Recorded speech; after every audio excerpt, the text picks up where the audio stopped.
Hello! Princess Fatima and I are excited that you've joined us today. Yes, Anne and I are very excited to see you here. What are we doing today?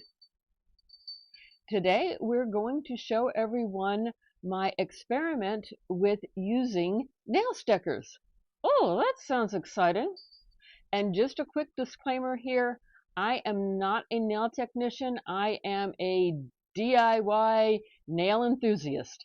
So anything I'm doing is my own ideas, my own concoctions. If you need assistance with your nails, I recommend going to a licensed salon. Princess Fatima is holding up a package of nail stickers that I got a little while ago with Sephora. I believe I used my points to get these stickers. I think they were 100 points, maybe 150. I can't quite remember.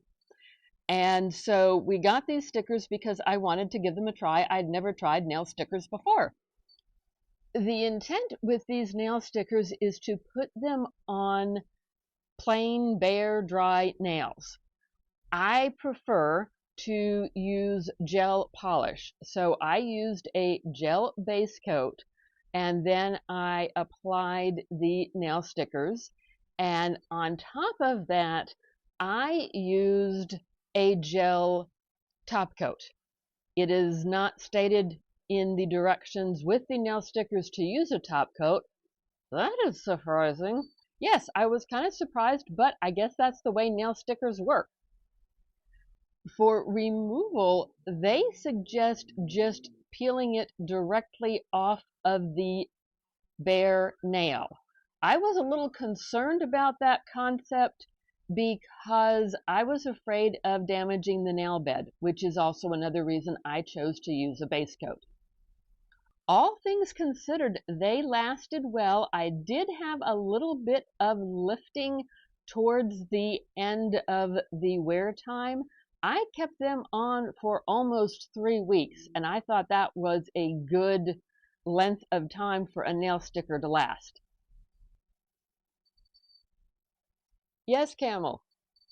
I was wondering if they make them for the roof. I don't know. We will have to look into that. Okay. With all of that being said, thank you for watching today. Leave us a comment below. Have you tried nail stickers? Have you tried these nail stickers? And what was your experience? And we hope you enjoy watching me play around with nail stickers.